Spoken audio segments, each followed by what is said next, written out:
Instant loan सुनते ही आप भी एक्साइटेड हो जाते हैं, है ना? बस डॉक्यूमेंट्स दो और 10 मिनट में पैसा आपके हाथ में। पर रियलिटी कुछ और हो सकती है। अगर आपने ये चीज़ें चेक नहीं की तो ना लोन मिलेगा, ना कमीशन मिलेगा और आपकी पूरी मेहनत ज़ीरो हो जाएगी। चलिए जानते हैं कि इंस्टेंट लोन कौन कौन क्वालिफाई करता है। तो एलिजिबिलिटी क्राइटेरिया में पहला क्राइटेरिया है कि एप्लीकेंट की उम्र 21 से 55 साल के बीच की होनी चाहिए। दूसरा क्राइटेरिया है कि एप्लीकेंट की जॉब कम से कम 6 महीने पुरानी होनी चाहिए। तीसरा क्राइटेरिया है कि मंथली इनकम कम से कम 15,000 रुपए या उससे अधिक होनी चाहिए। और चौथा क्राइटेरिया है कि सिबिल स्कोर कम से कम 700 होना चाहिए।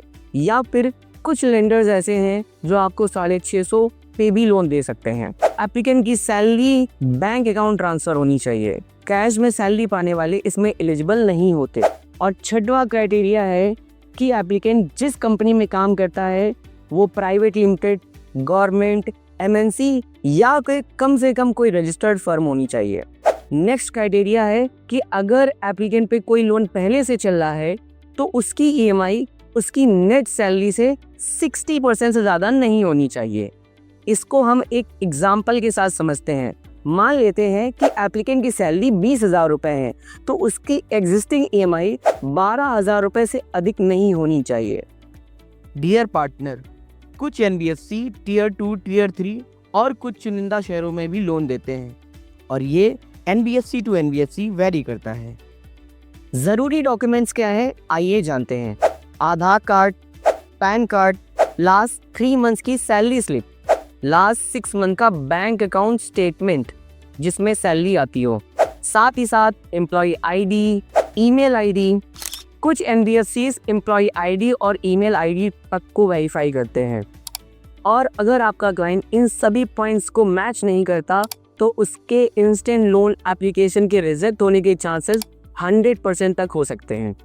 अब बात करते हैं उनकी जिसकी वजह से आपके इंस्टेंट लोन के लीड्स रिजेक्ट हो जाते हैं।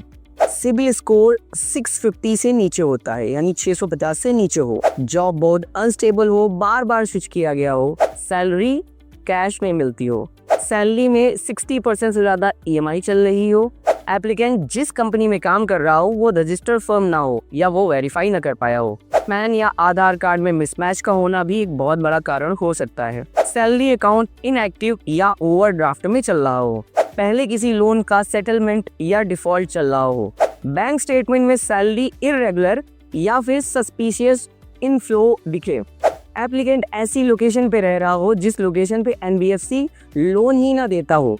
इनमें से एक भी गलती दोस्तों आपका लोन का रिजेक्ट होना ऑलमोस्ट तय है। तो स्मार्ट बनो और लीड की एलिजिबिलिटी पहले खुद भी चेक करो ताकि लीड रिजेक्शन से बचो और बढ़ाओ अपना हर कदम कमाई की ओर।